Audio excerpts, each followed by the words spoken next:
veamos las tasas de crecimiento no petroleras y ahí la historia cambia.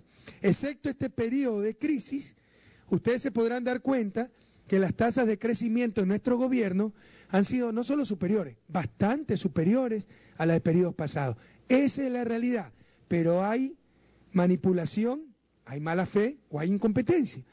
Contabilizar la crisis del 2009, no decir, bueno, el 2009 fue una época de crisis mundial, es por decirlo menos, decir verdades a medias, por decirlo menos, ¿verdad? Sin esa crisis, el sector no petrolero, que es el que responde a las políticas económicas, comparado a la época de Gutiérrez sobre todo, no solo que es superior, le hace un paseo, duela a quien le duela, compañero. Y nosotros no hemos tenido que someternos a los fondos monetarios, Banco Mundial ni a los banqueros. Esto lo hemos hecho con una política soberana y digna en función del pueblo ecuatoriano. Hasta la victoria siempre. No se dejen engañar. Ustedes recuerden, ¿no?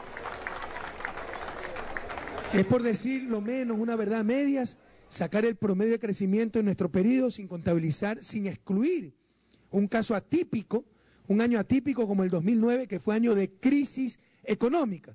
Es como la larga y triste noche neoliberal. Contemos el 99 pues, para ver si crecimos, ¿verdad? Porque el 99 con tremenda crisis decrecimos más del 6%. ¿Por qué no hace eso Posito, no? Porque es lo mismo que está haciendo con nuestro gobierno.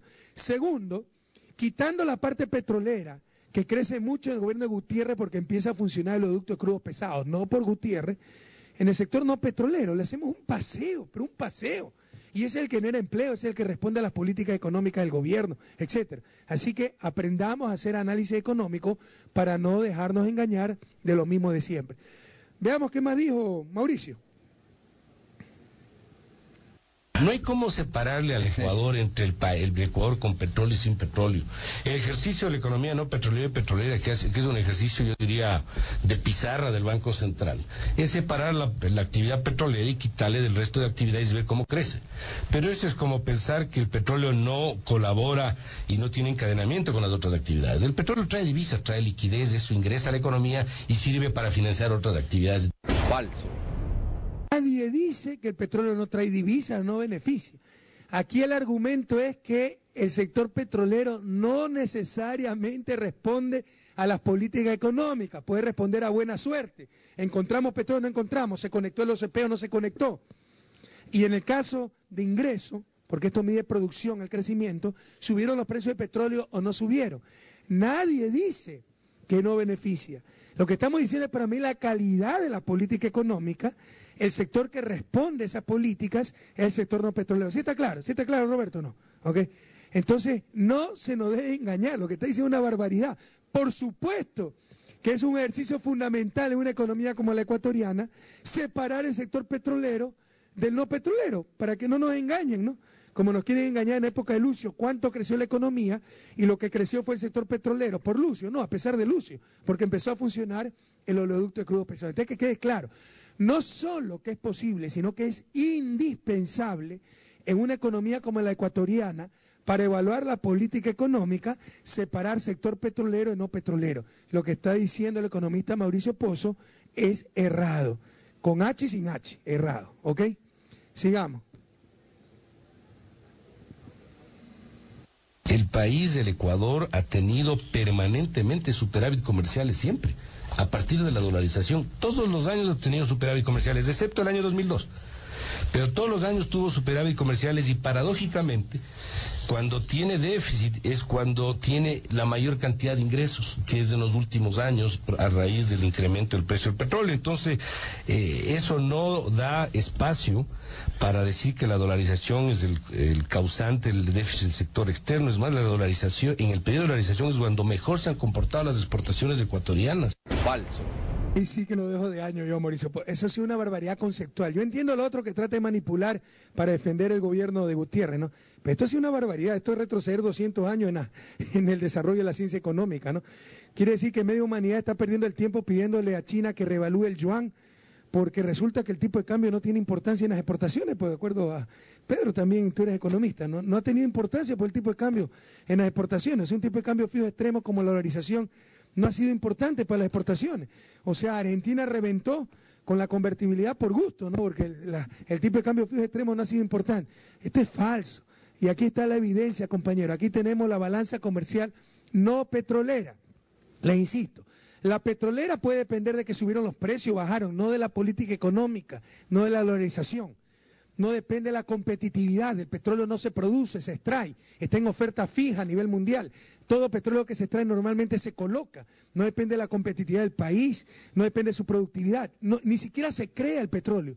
Nadie en toda la historia de la humanidad ha creado una gota de petróleo, se extrae.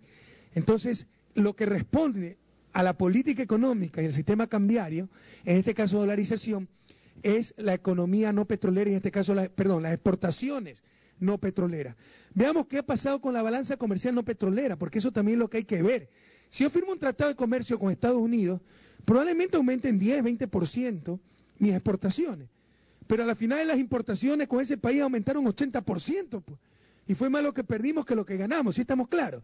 Nadie duda que con un TLC aumente el volumen de comercio, pero que aumente el volumen de comercio no significa que se beneficie al país. Depende de cuánto vendemos y cuánto nos venden, ¿sí estamos claros?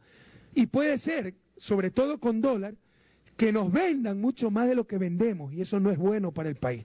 Esa relación, cuánto vendemos menos cuánto compramos, lo que se llama la balanza comercial. Y en este caso la balanza comercial no petrolera, sin petróleo. Veamos qué ha pasado en dolarización y si es cierto lo que nos dice el economista Mauricio Pozo. Pongan en pantalla. Esta es la balanza comercial no petrolera. No desde nuestro gobierno, desde que está la dolarización, pues. Fíjense, es un desastre, es una tendencia permanente. A medida que crece la economía se deteriora esto. ¿Por qué? Porque para crecer la economía no se requiere importar también maquinarias, equipos, etcétera, y nos impide ser más competitivos. Este es el mayor desafío de la economía ecuatoriana. Pero lo que dice el economista Pozo es mentira, es una barbaridad conceptual, técnica. Por supuesto que el tipo de cambio afecta a las exportaciones y el tipo de cambio fijo extremo, que significa la dolarización, nos ha hecho pedazos la balanza comercial no petrolera. Aquí está la estadística. Entonces, ¿qué vienen los genios, no? A decir, bueno, pero el problema es el gasto público. Por supuesto, porque si yo debo gastar menos, a las finales esto se vuelve menos negativo. ¿Pero a qué costo, pues? Si eso es lo importante. Costo versus beneficio. O sea, por supuesto que si me corto la cabeza yo no voy a tener que gastar en sombreros, ¿verdad? ¿Pero a qué costo, pues? Todo en economía es costo versus beneficio. La política económica siempre tiene costos y beneficios. Si no, no fuera política, si no, no habría que tomar decisiones. Fuera algo puramente técnico, ¿verdad? Pero al ser político hay costos, beneficios, hay beneficiados, perjudicados, y ustedes tienen que tomar decisiones técnicas y políticas al respecto. Entonces, yo puedo utilizar el mecanismo ortodoxo, reducir el gasto público. ¿Pero a qué costo? ¿Quedarnos sin carretera? ¿Quedarnos sin medicina en los hospitales? ¿Sin libros en los colegios? ¿Disminuyendo el salario a los policías, a los militares? ¿A qué costo? Y por supuesto, pues una perogrullada decir que si gastamos menos, el gobierno, la gente tiene menos liquidez, se va a importar menos y mejora el sector externo. ¿Pero a qué costo? Son simplismos, es muestra de elementarismo económico. Lo que le está diciendo Mauricio Pozo, se lo voy a explicar. Póngame en una pantalla en blanco, por favor. Esto es importante, ¿no? El PIB, la medida más importante en economía, muy cuestionada, pero más importante el Producto Interno Bruto, que básicamente es cuánto se produce en un país. Producto Interno Bruto, lo que se produce en términos monetarios al interior de una economía en un periodo determinado, ¿verdad? Esto con ciertos ajustes contables, para eso podemos llamar a economista Pozo, al Observatorio Fiscal, para esos ajustes contables, ¿no? Lo importante son los conceptos económicos.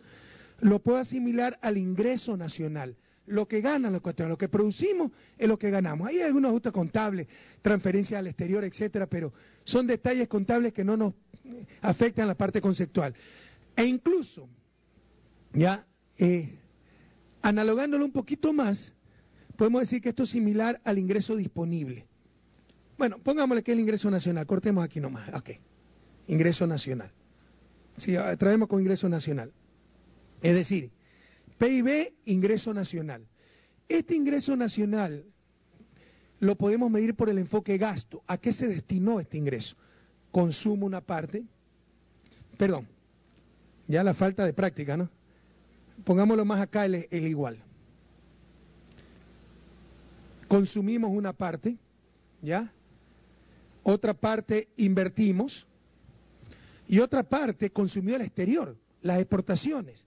Ya, eso es consumo de extranjeros de nuestros bienes, llamémosle eso X, ¿verdad? Pero lo que consumimos no solo producido nacionalmente, yo puedo consumir galletas importadas. Entonces la oferta total de bienes que hay es lo producido nacionalmente, el ingreso nacional, no me está cuadrando bien el más M, pongámosle, que son las importaciones. No me está escribiendo bien, qué lástima la pantalla. Ingreso más M. Por otro lado, lo que reciben de ingreso las familias ecuatorianas puede ser destinado a consumir, una parte no quiero consumir sino que ahorro, eso es saving en inglés ese, y otra parte pago impuestos, taxes, en un modelo muy simplificado, si estamos claros. Igualando estas dos cosas, despejando Y, igualando uno de dos vamos a tener, ¿ya? Que consumo más ahorro, más taxes, más impuestos. Si le estoy dando una clase de economía, pero tal vez la clase más importante es macroeconomía, ¿verdad? Consumo más inversión, más exportaciones, menos importaciones, o también se llama eso exportaciones netas. Revisen en su casa y verán que ordenando sale eso. Simplificando y ordenando, perdón, aquí me faltó, aquí hay un agente más, miren el Alzheimer, un agente más me faltó aquí, gasto público, lo que gasta el gobierno, ¿sí o no? ¿Ok? Más G, lo que gasta el gobierno. Ordenando esto voy a tener S menos I, ahorro menos inversión, más impuestos menos gasto, es igual a exportaciones menos importaciones. Y a esto es lo que se refiere Mauricio Pozo. ¿Esto qué me dice? La diferencia entre lo que ahorra la familia menos lo que invierte, más el ingreso del gobierno menos el gasto del gobierno, es igual al resultado externo. Yo quiero mejorar este resultado externo, reduzco gasto público. Pero si eso es una cuestión matemática. Pero acá atrás de esto hay gente, pues. Hay niños estudiando, hay policías trabajando, hay carreteras construyéndose. ¿A qué costo? ¿Qué costo significan estas políticas? Si estamos claros. Esto es lo que se llama la condición macroeconómica fundamental. Entonces, ¿qué es lo que debe buscar una buena política macroeconómica? ¿Ya? Lograr este equilibrio, pero a los mayores niveles de ingreso. Yo puedo lograr este equilibrio en un cementerio. 0 va a ser igual a 0, ¿sí o no? Pero eso significa que di bienestar, no di bienestar. ¿Sí estamos claros?